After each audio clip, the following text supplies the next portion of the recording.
Seigneur, je vois un réveil, que nous puissions attiser ce réveil pour nos prières. Prière qui n'est pas que pour les retraités, mais qui est pour tout le monde. Alléluia Jésus.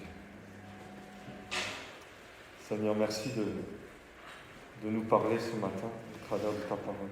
Je veux juste être ton porte-voix, Seigneur Jésus. Juste ton porte-voix. Alléluia. Je veux introduire ce message par ce verset.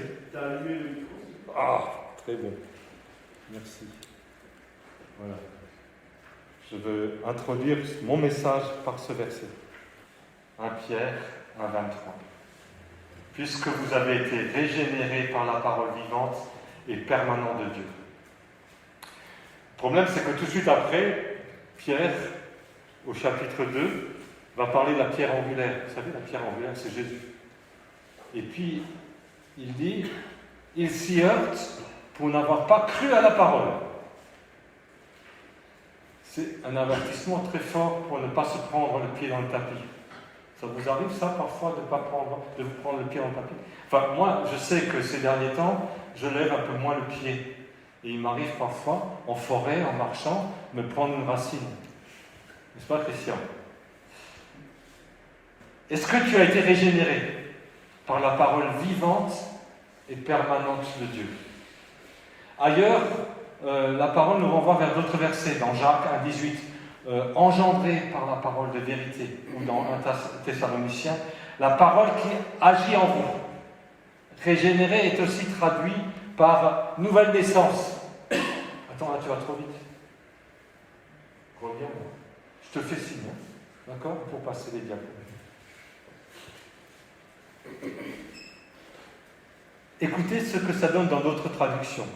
La parole de Dieu vous fait naître une deuxième fois. Et cette parole n'est pas comme une graine qui meurt. Elle est vivante. Elle ne meurt pas. Elle dure toujours.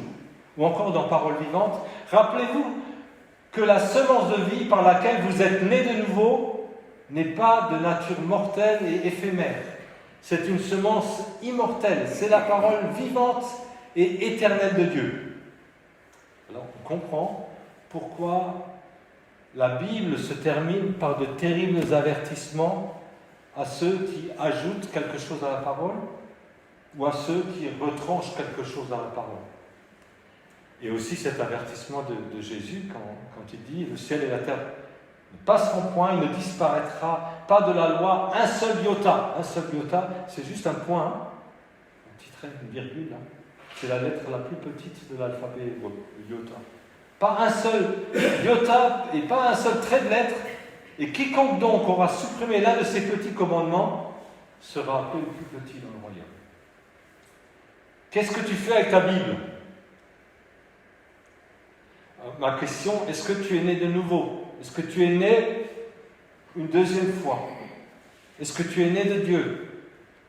Ce matin, laisse-toi régénérer par la parole de Dieu. Cette parole vivante et permanente de Dieu. Alors, quel thème ce matin? Il y a 10 ou 15 jours, on était au vendange avec Ghislaine sur le piémont des Vosges, hein, et puis je lui ai fait comme ça, dis-moi, est-ce que je suis du message ce mois d'octobre? Alors, elle m'a dit oui, et quand? Alors, elle m'a dit, mais c'est le deuxième dimanche du mois d'octobre. Je dis, oula, oups, je suis un peu à court d'idées là. Et puis je reconnais qu'il y avait une sorte de vent de panique. Et de quoi vais-je parler? Et la nuit même, une réponse tellement claire, mais un texte difficile, des paroles sévères. Mais est-ce que Dieu nous parle parfois avec sévérité? Alors là, tu peux passer la diapo suivante. Voilà ce que le Seigneur m'a donné dans la nuit qui a suivi. Jacques 4, verset 1 à 8. D'où viennent les conflits et les querelles entre vous? N'est-ce pas des désirs égoïstes qui combattent sans cesse en vous? Vous convoitez beaucoup de choses, mais vos désirs restent insatisfaits. Vous êtes meurtriers. Vous vous consumez en jalousie et vous ne pouvez rien obtenir. Vous bataillez et vous vous disputez. Vous n'avez pas ce que vous désirez parce que vous ne demandez pas à Dieu. Ou bien, quand vous demandez, vous ne recevez pas car vous demandez avec de mauvais motifs. Vous voulez bien que l'objet de vos demandes serve à vos propres plaisirs. Tu passes la suivante, parce que c'était... Voilà.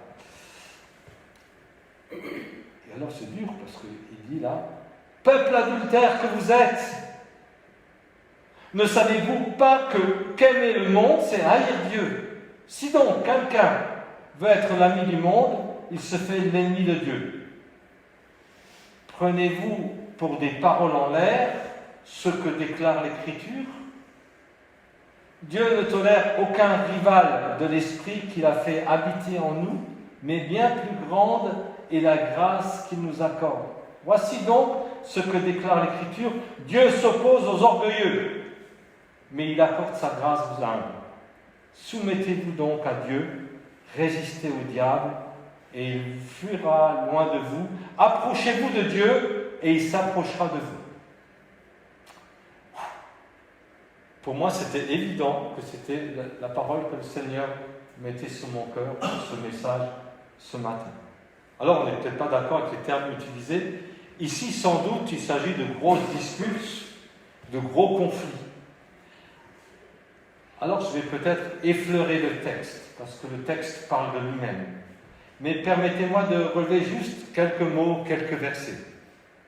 Je vais oublier volontairement les termes durs comme meurtrier, adultère, tout en sachant qu'on peut tuer quelqu'un avec des mots et qu'on peut tromper Dieu. Alors j'ai une version un peu plus light pour peuple adultère, c'est « Vous trompez Dieu, vous ne savez pas donc ceci, aimer le monde, c'est détester Dieu. Celui qui veut être l'ami du monde devient l'ennemi de Dieu. » Alors, ce qui m'a d'abord interpellé en un premier temps, c'est les conflits et les querelles entre vous. Combien de personnes blessées dans nos églises? Alors, c'est pas compliqué, hein?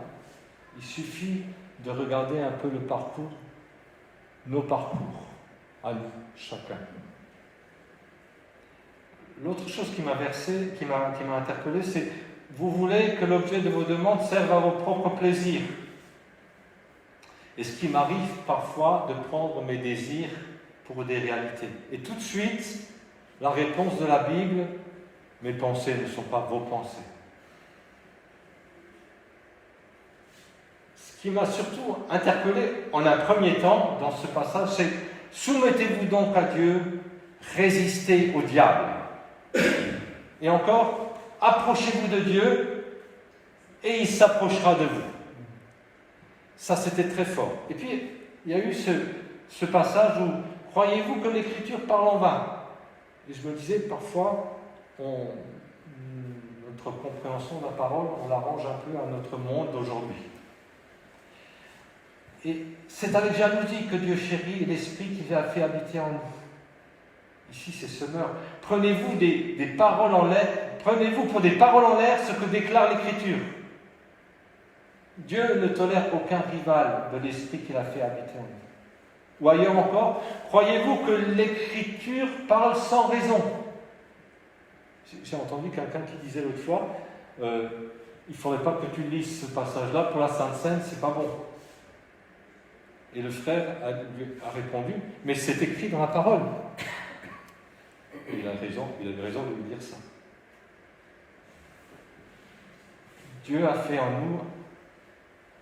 Dieu fait habiter en nous et désire avec jalousie notre cœur tout entier. Alors c'est une parole vivante. Et moi, quand je prépare mon message, souvent, je rumine le message. Je ne sais pas si ça vous arrive aussi, à vous qui apportez la parole. Et je vais faire un exercice un peu difficile. Je pense à ce frère qui n'est plus là, qui est maintenant rentré à la maison, Jeannot Schwab, le papa de Philippe et le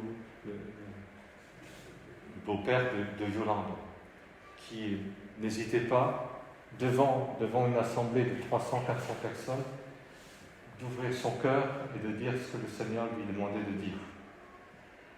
vous bataillez et vous vous disputez. Depuis 1 an, des batailles et des disputes conjugales, privées, ont très largement contaminé la vie de notre assemblée.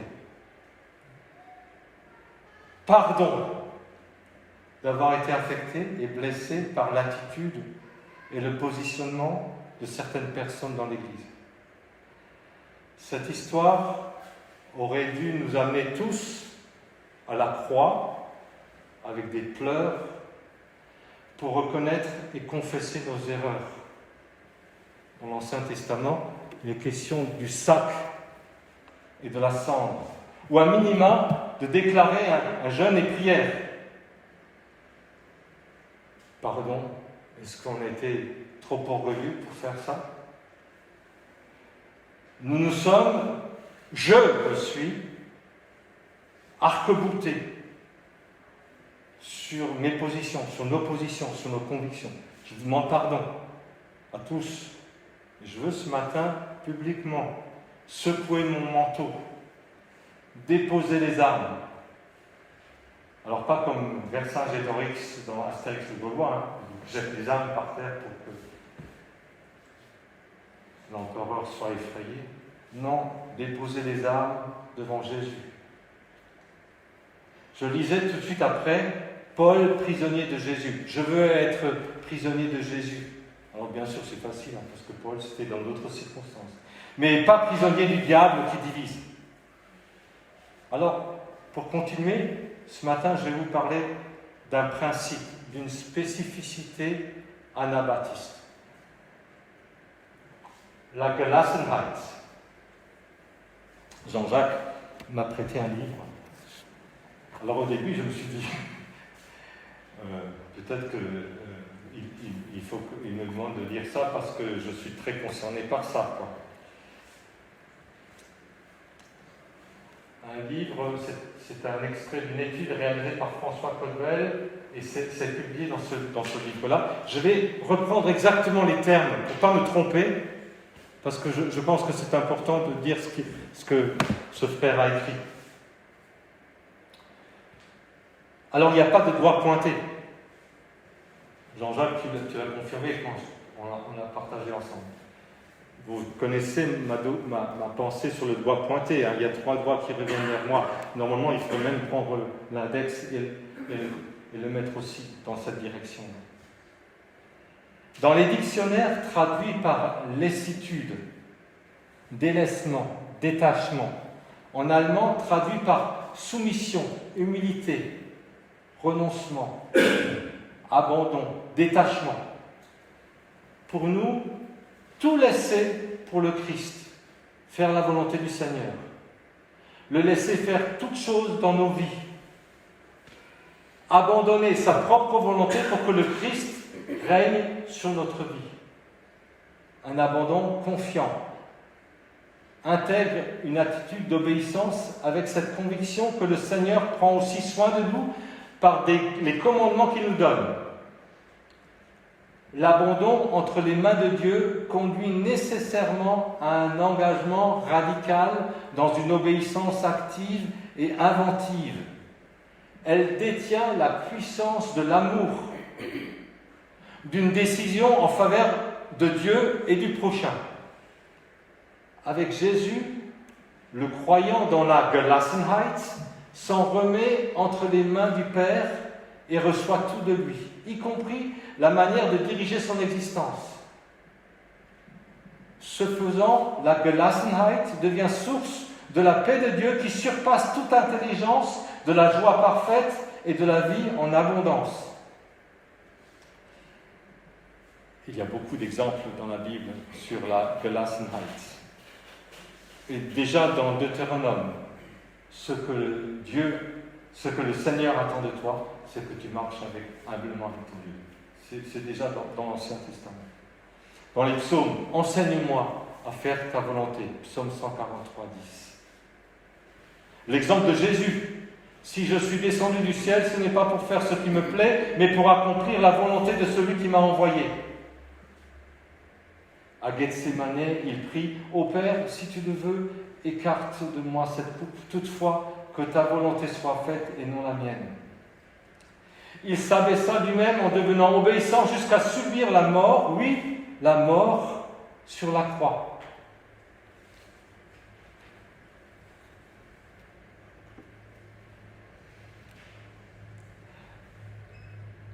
Le renoncement des disciples.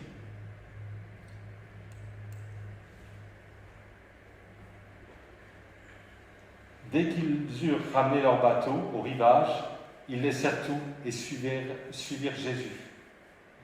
Et au renoncement, à l'obéissance, s'ajoute la confiance et l'espérance.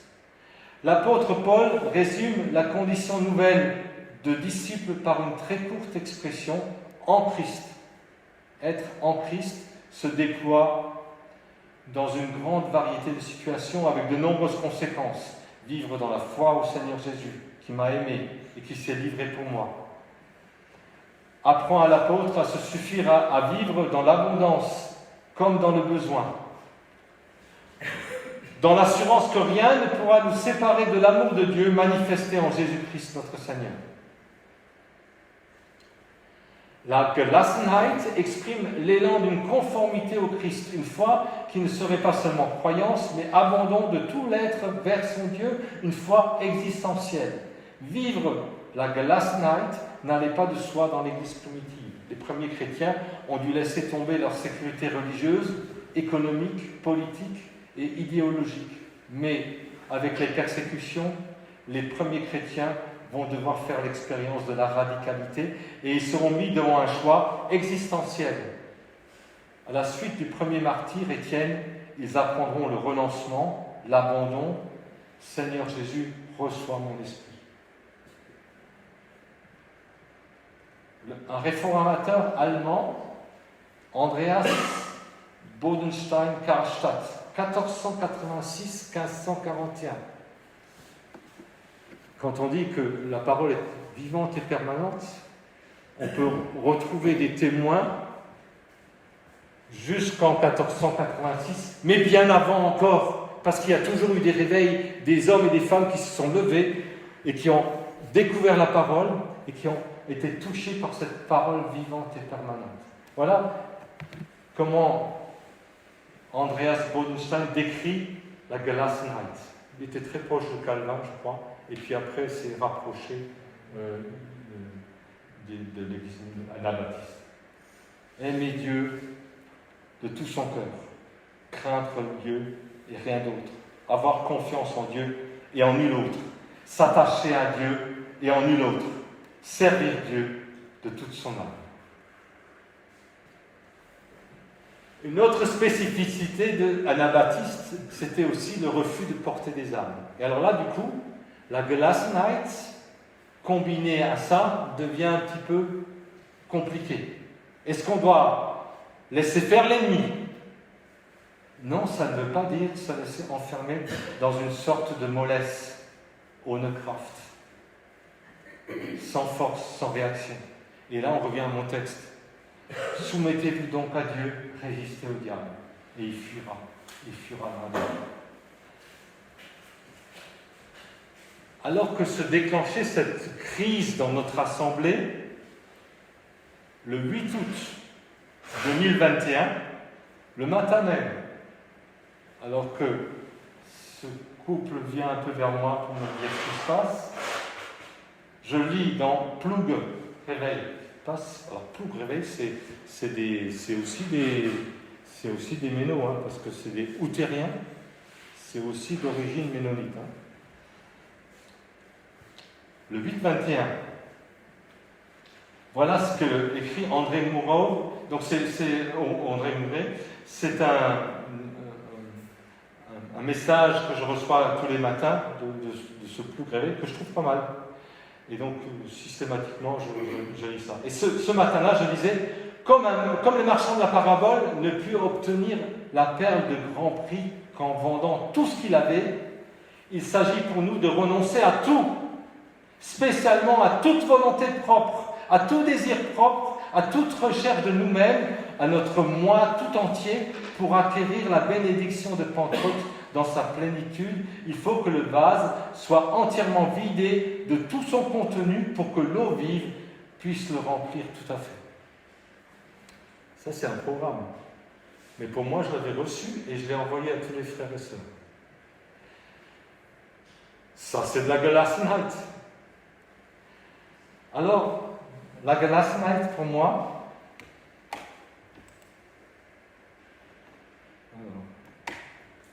la souris ne veut pas comme moi je veux. Voilà. Est un enseignement de la Bible. C'est un principe biblique qui nous a été enseigné dans mon église. Moi, je viens des ADD, de l'EPI. Et notre pasteur, à l'époque, c'était un thème qu'il aimait bien aborder. C'est inscrit dans le message de Jésus dans la Bible.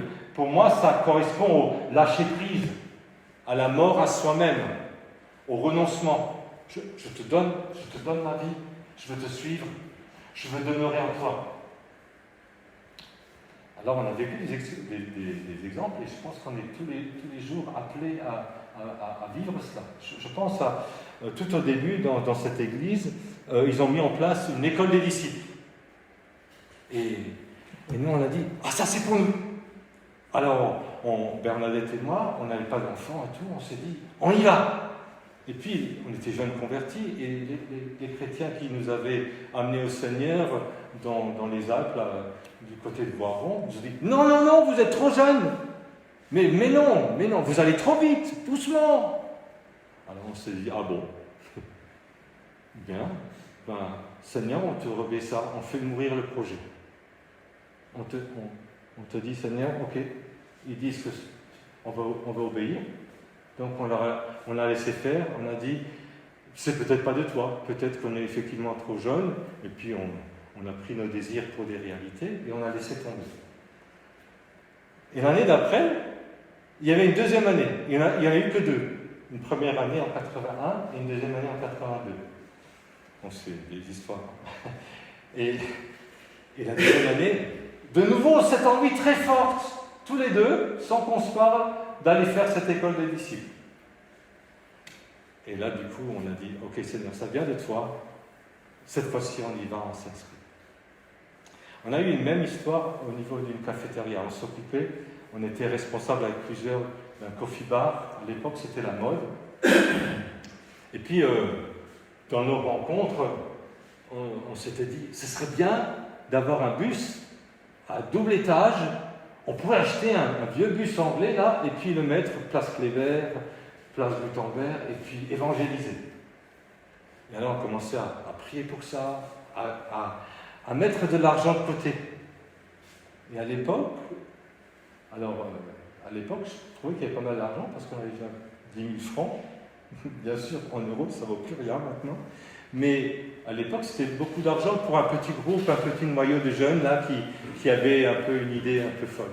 Et puis, voilà, on était parti là-dessus, et arrive un monsieur qui vient de Lille, qui ne fait même pas partie de nos assemblées, et qui a une vision d'évangélisation dans les rues de Lille, et puis devant l'église, dans l'église, il dit, voilà, nous on a un projet, un bus à 2 étages. Vous savez ce qu'on a fait? On a dit, Seigneur, on va être sûr que ça c'est ton projet. Tu vois cet argent-là qu'on a réuni pour le dos, on va leur donner. Et on a tout donné. On a vidé la caisse pour qu'eux puissent acheter ce bus à 2 étages. Et on a dit, maintenant Seigneur, si c'était vraiment ton plan, tu ouvres une porte. L'année d'après, la ville de Strasbourg a acheté un bus à 2 étages et elle a choisi 3 associations pour s'occuper de ce bus à 3 étages. Il y avait le relais, il y avait nous, et puis une autre association, la VIC. C'est là la Gelassenheit. C'est quand on vit ça qu'on dit, c'est-à-dire, voilà, je te dépose tout. Là, peut-être que dans cette histoire-là, je me trompe. Peut-être que là, dans cette histoire, on se trompe tous. On dépose tout à la croix. Et Seigneur, si ça vient de toi, alors montre-nous le chemin. Je vous encourage à faire ça dans vos expériences de couple ou de tous les jours. Alors, quelqu'un m'a dit, mais ce n'est pas écrit dans la Bible qu'il faut mourir à soi-même. Ben si. Colossiens, chapitre 3, verset 5. Faites donc mourir ce qui dans vos membres est terrestre. Romains 8, 13. Si par l'Esprit,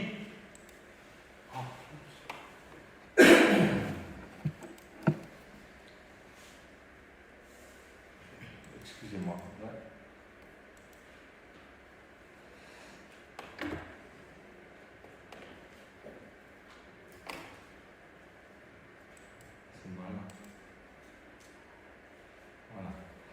si par l'Esprit vous faites mourir les actions du corps, vous vivrez. 2 Timothée, chapitre 2, verset 11. Cette parole est certaine. Si nous sommes morts avec lui, nous vivrons aussi avec lui. Paul, en Galates, chapitre 2, verset 20. J'ai été crucifié avec Christ, et si je vis, ce n'est plus moi qui vis, c'est Christ qui vit en moi. Jésus aussi nous suggère de renoncer à nous-mêmes.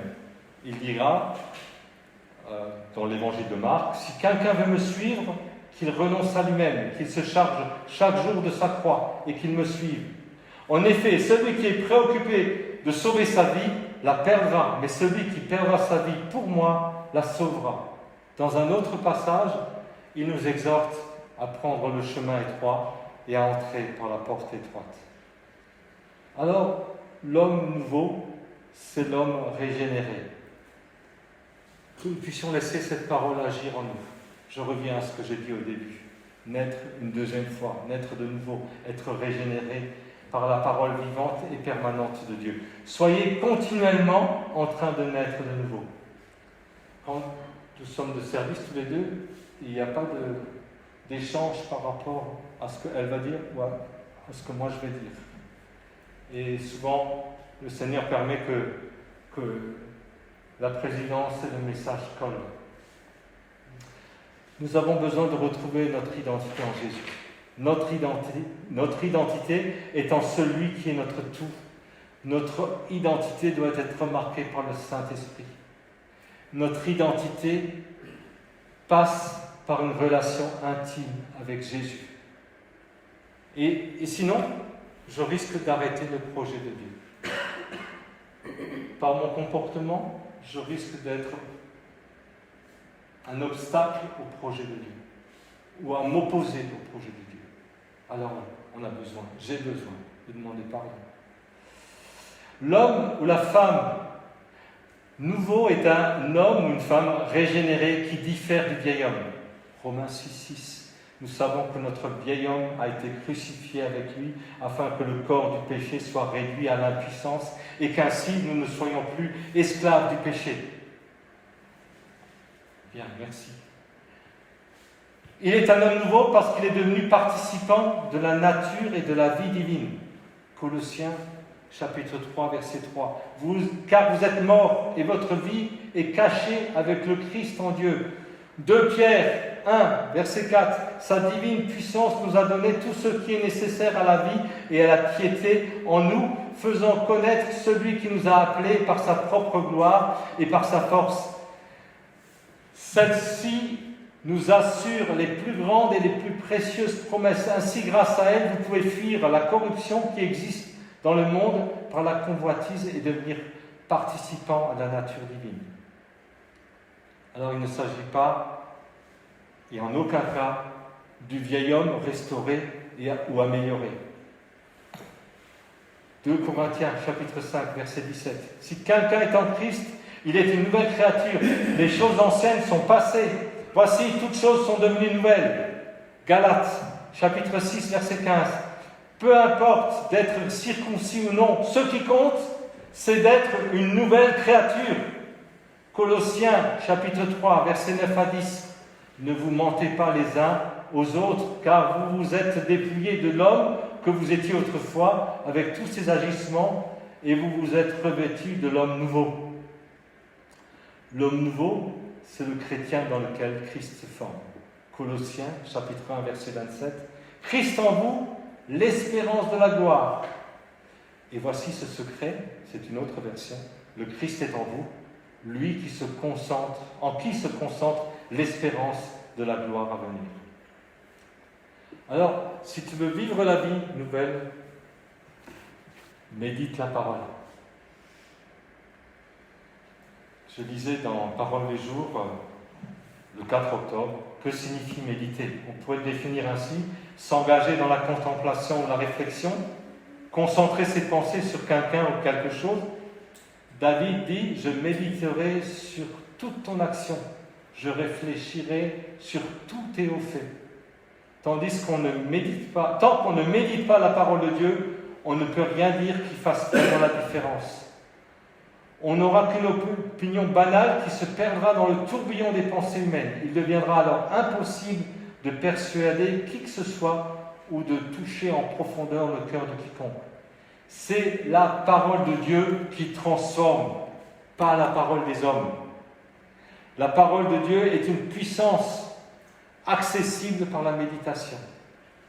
Dieu dit, sa divine puissance nous a donné tout ce qui contribue à la vie et à la piété, en nous faisant connaître celui qui nous a appelés par sa propre gloire et par sa vertu. Par elle, les promesses les plus précieuses, les plus grandes nous ont été données afin que vous deveniez participants à la nature divine. Voilà, je vais terminer là. Donc, pour résumer, j'ai commencé au début par naître de nouveau au moyen de la parole de Dieu. Ne pas se prendre les pieds dans le tapis. Et je termine par méditer la parole de Dieu. Mais tout au long de cette marche, c'est la last night. Je te laisse, Jésus, au pouvoir à mettre au volant de ma vie. Je te laisse, Jésus, toute la place. Pour que tu grandisses, toi, Jésus, en moi, en chacun de nous. Et que moi, je diminue. Et je vais conclure par la suite de Jacques. On en a parlé un peu au début, Jacques 4, versets 7 à 10.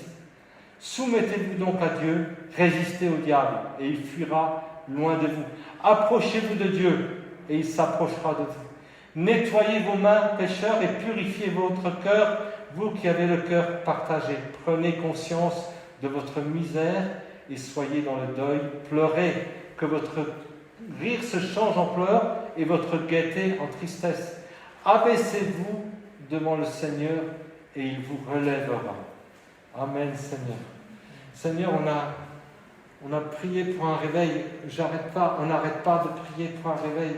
On a besoin, Seigneur, de nous humilier devant toi. Pour que toi, tu prennes toutes les rênes de notre vie, de notre assemblée, des assemblées autour de nous, Seigneur Jésus. Nous voulons être de ceux qui bénissent, de ceux qui t'obéissent, de ceux qui méditent la parole, de ceux qui te laissent toute la place. Merci, Seigneur, parce que nous avons tous, pour la plupart, un jour donné notre vie. Nous t'avons donné notre vie. Mais Seigneur, pardon si cet amour, ce premier amour, s'est refroidi. Alors, Jésus, change nos cœurs. Et remplis-nous de ton esprit, Seigneur. Amen, Seigneur Jésus.